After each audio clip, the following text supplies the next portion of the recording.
He immediately knew that there was something different happening today. Good boy.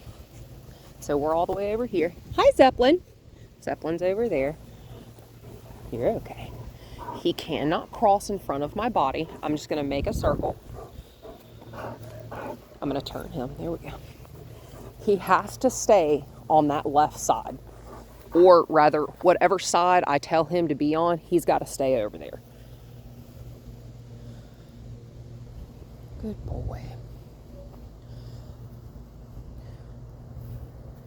I'm going to let him look.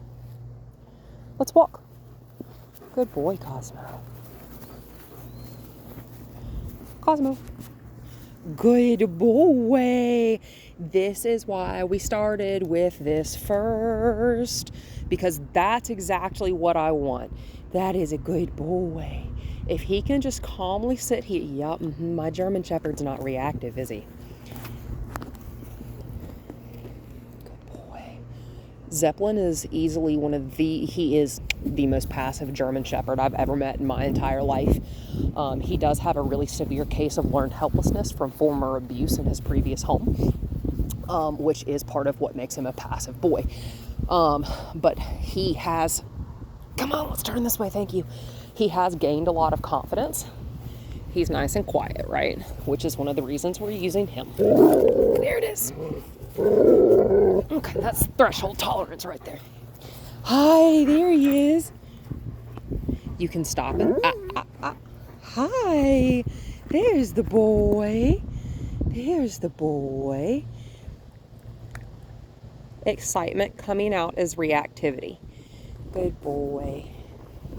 Good boy. He's not sure how to react, so his default is going to be a reactive state, okay? He's not trying to be mean, right? If he were trying to be mean, there wouldn't be far enough away from that dog inside that fence for him to be calm. He's calm over here. I mean, as calm as it can be. He's very attentive, but as you can see, he is in a sitting position. He cocked over on the hip, which is fine. He's sitting more comfortably. But he does feel comfortable enough to put himself in a sitting position instead of only wanting to stand. Standing shows a sense of readiness to be able to GTF out of the situation as quickly as doggedly possible, right? He feels comfortable to sit, which is great. Which is exactly why I got him familiar with the area first. Wow, he just disappeared. Yeah, he's loose inside that fence. You hear my other boys on the inside? Crazy. I also have another dog he's never heard inside, and I have no doubt he can probably smell the other dog on the ground too. Because I've had the Weimaraner out here as well. Don't eat the deer poop. You can pee on it, just don't eat it. Yeah, and then the German Shepherd disappeared, right? Crazy. He wants to go closer. But we're going to go closer on my leisure, not entirely on his. Because I don't want him to just beeline toward that fence to be like, where'd that German Shepherd go? It's okay. He's just loose in there. He's probably went up onto the deck to get some water or something. Or just stand in the shade.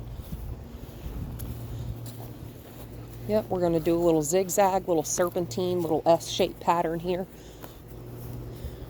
3 different ways to say the exact same thing. Come on, Cosmo. Good boy. Good boy. Good boy.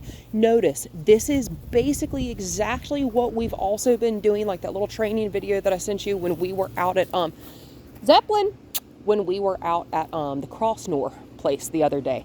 Making him focus, not making him, but asking him to focus. Easy, love bug. There it is. It's okay. It's okay. It's okay. We're going to walk away from it. I'm going to put myself between. Good boy.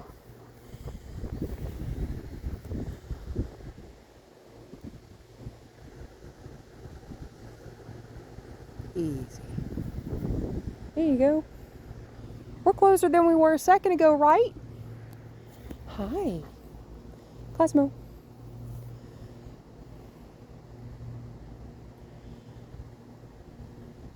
Notice how quiet Zeppelin is? That is very helpful. If I were using a dog like Captain, who's not necessarily trying to be reactive, he is just incredibly vocal. When he's excited, he's vocal. When he's reactive, he's vocal. When he's feeling some sort of way and just wants to hear himself talk, Captain is vocal, right? Titan is also a very, very vocal dog. Zeppelin's not. He will bark. He will make plenty of noise when he wants to. Don't eat that deer poop. Come on. Hi, Shipper. You're being a good boy, Cosmo. Good boy. And notice, as we're going to zigzag back toward that direction slowly, we are zigzagging. He is at one point on my off side, further from the fence, and then he is on the inside, closer to the fence, right? Good boy. That right there is about the tolerance threshold. How do I know that? Because he's not moving forward, he's focused on Zeppelin.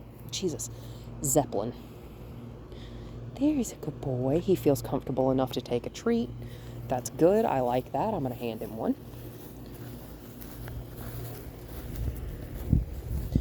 We're just kind of pacing back and forth on this tolerance threshold line. And I was going to tell you how I realized that is this tolerance threshold. I already did, sorry. ADHD hitting hard today. Cosmo. Good boy. I'm just walking backwards. Good boy. Good boy.